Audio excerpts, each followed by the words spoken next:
I want to thank the business leaders for joining us today, as well as members of my cabinet and the White House team.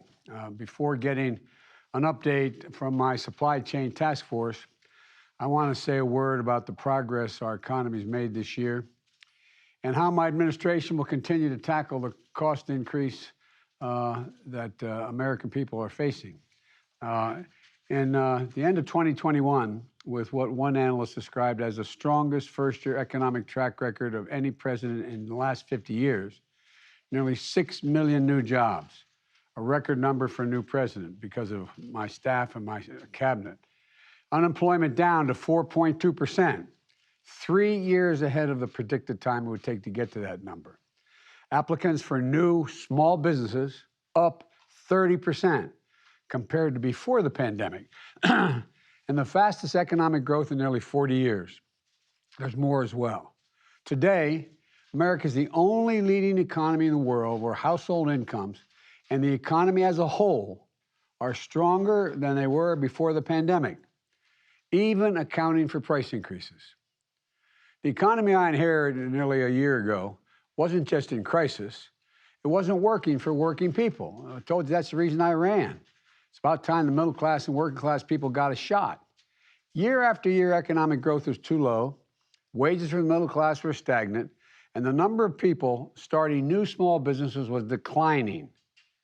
Over this year, we've acted, from the American Rescue Plan to the bipartisan infrastructure law, to change this trajectory, to build an economy from the bottom up and the middle out, and to finally give, and by the way, when that occurs, wealthy people do very, very well. We're not trying to punish anybody. They do very well. Working people in this country, the wages and benefits they deserve, is about time they start to see it. To create an economy with more innovation and faster growth.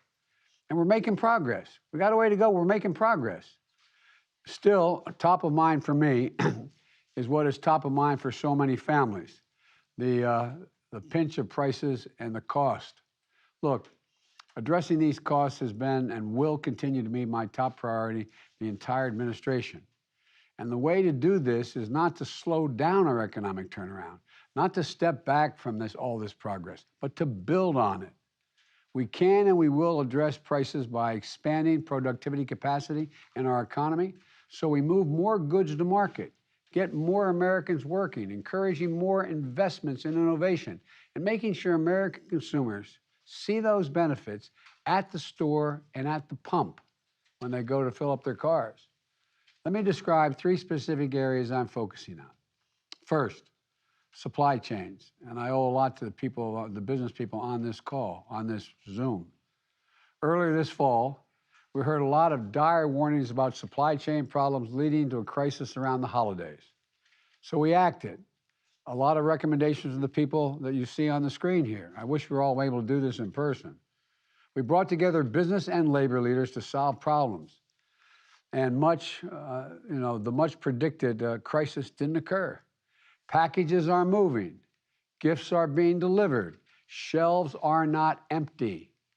Experts in this field look at 2 statistics for retail inventories, which is how many good retailers have on hand, and a phrase on-shelf availability, which measures how many goods are actually on the shelves there to be purchased. Today, retail inventories are up 3% from last year. Inventories are healthy, and on-shelf availability before the pandemic was about 91%. Today, it's at 90%. 90%. I'm sure you can go and find some shelf where it's empty because a particular sort of gifts are very popular. I don't know. But 90% availability. And delivery times this season for FedEx, UPS, and the U.S. Postal Service are faster than before the pandemic, even as Americans have purchased a record amount of goods. This is in part due to the progress we've made at our nation's ports, which are now moving historic amounts of goods. You know, after working with our administration, the ports of Los Angeles and Long Beach have nearly cut in half the number of those great big containers you see sitting on a dock for more than 8 days. This is striking progress since November. In fact, right now, the number of containers moving through our ports is higher than ever. It's because we've sped up, because when I sat down and talked with the folks running the ports and the longshoremen, they agreed to speed up every step in the process. The ports, the trains, the trucking. My bipartisan infrastructure law, there's $17 billion to speed up and modernize our ports. And tomorrow, the Department of Transportation is going to announce over $200 million in grants to ports nationwide. And we're making significant investment in freight rail as well. And we're also working to unstick bottlenecks between the ports and the stores by getting more trucks moving all around the country. We've heard a lot about the need for more truck drivers, and it's real. And we've gotten to work to address that.